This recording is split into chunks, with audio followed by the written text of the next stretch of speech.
Bu hekayə bir kənddən başlayır. Əmircanın tozlu küçələrindən, qapısı həmişə açıq olan evlərindən, xalça ilməsinin arasında gizlənmiş uşaq xəyallarından Eldar Mikayılzadə.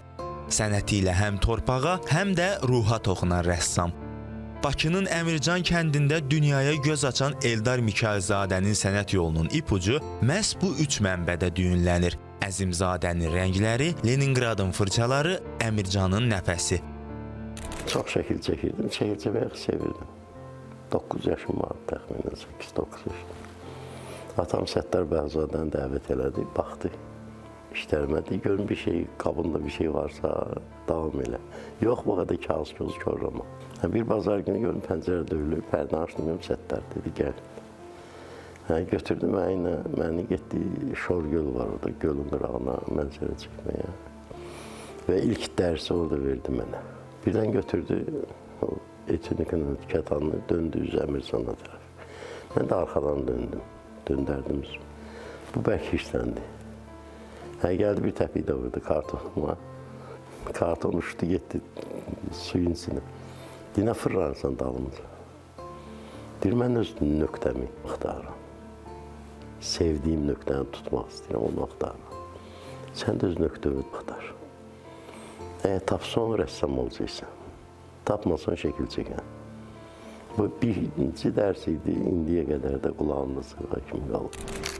Böyük yol kiçik bir xatirədən başlayır. Eldar Mikayılzadənin sənət yolunun ilk ilməsi doğulduğu kəndə olan sevgidən doğur. Mən ilk xalçam elə yeni xelə xalçası oldu. Tələbə ikən, yəni birinci kursda oxuyordum o vaxt institutda.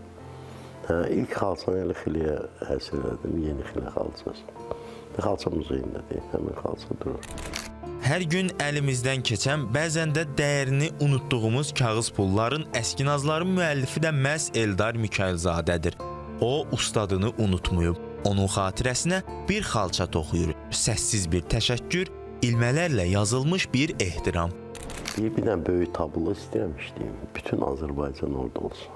Elə bir ki, onun arzusu o yerinə yetmədi də, rəhmətə getdi Moskvada. Bir xalça ithaf elədim Səttara, adını da elə qoydum, Səttarın arzusu. Səttar Bəhzadənin bütün əsərlərinin içində Azərbaycanın bütün bölgələrinə aid olan 26 əsərini seçdim. Bir yerə topladım. Elə bir ki, o əsər işlənib və sərgidən asılıb. O cürdə xalça toxudum, indi xalça muzeyindədir o əsər.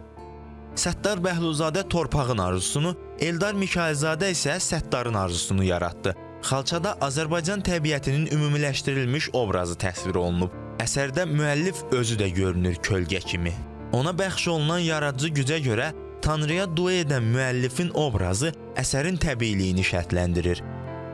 Ustada həsr olunan bir əsər yalnız bu bədii tutumda və bu möhtəşəmlikdə ola bilərdi.